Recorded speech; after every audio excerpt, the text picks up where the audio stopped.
আপনার মুখে পরিবারের মুখে একটু হাসি ফোটানোর জন্য, তাই তো?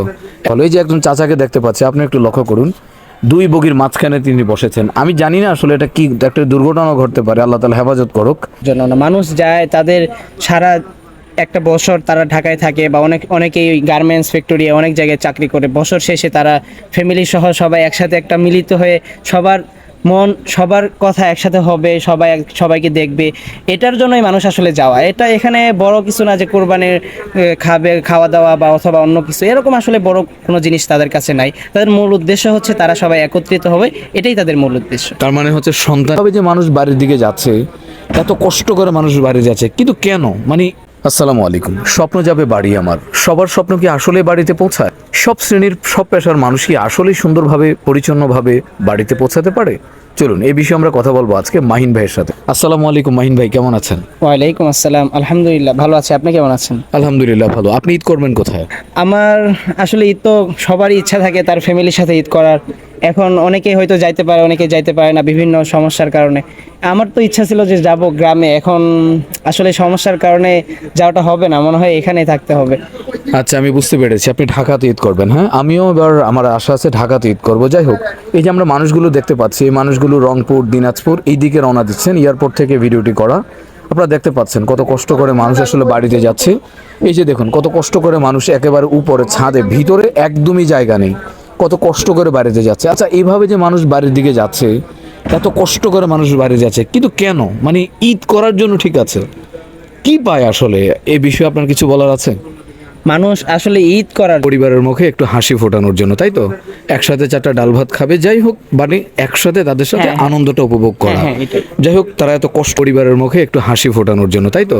একসাথে চারটা ডাল ভাত খাবে, যাই হোক, মানে একসাথে তাদের সাথে আনন্দটা উপভোগ করা। এটাই। যাই হোক, তারা এত কষ্ট করে বাড়ির দিকে রওনা দিচ্ছেন, নিরাপদে তাদের সফরটা হোক এবং শান্তিমতো সফরটা হোক। কিন্তু ট্রেন জার্নিটা যে এত ভোগান্তি হচ্ছে, বাংলাদেশ সরকারের প্রতি আপনার কোনো মেসেজ আছে কিনা এই বিষয়ে? আমি চাই বাংলাদেশ সরকার এটা এইদিকে ভালো করে লক্ষ্য রাখুক, বিশেষ করে ঈদের সময়। এই সময়টাতে মানুষের অনেক ভোগান্তি হয়। আমি চাই বাংলাদেশ সরকার যত রকমের যানবাহন আছে সব দিকে তার মনোনিবেশ করুক এবং এইদিকে আমাদের জন্য তিনি ভালো কিছু করুক।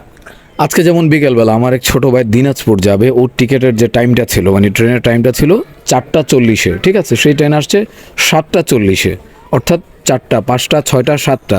এই যে লেট, এটার কারণে কি হয়েছে? অসংখ্য মানুষ জমে গেছে, অর্থাৎ নির্ধারিত সময়ে যে মানুষগুলো ট্রেনে উঠার কথা ছিল, সময় পার হওয়াতে কিন্তু পরবর্তী মানুষগুলো আস্তে আস্তে প্রচুর পরিমাণ হয়ে যাওয়াতে কিন্তু এভাবে এটা হয়েছে। সো ট্রেনগুলো নির্ধারিত ছাড়া উচিত কিনা, বা এটা নিয়ে কোনো মেসেজ আছে কিনা, বা আপনি কি বলতে চান আসলে বিষয়টা নিয়ে?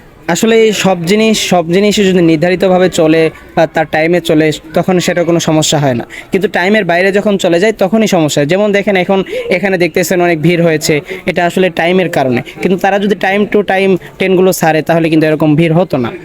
কতগুলো মানুষ আমি দেখতে পাচ্ছি, তারা ভিতরে তো বসেছেন, যারা আলহামদুলিল্লাহ ভালো। এই যে একজন চাচাকে দেখতে পাচ্ছি, আপনি একটু লক্ষ্য করুন, দুই বগির মাঝখানে তিনি বসেছেন। আমি জানি না আসলে এটা কি, একটা দুর্ঘটনাও ঘটতে পারে, আল্লাহ তাআলা হেফাজত করুক।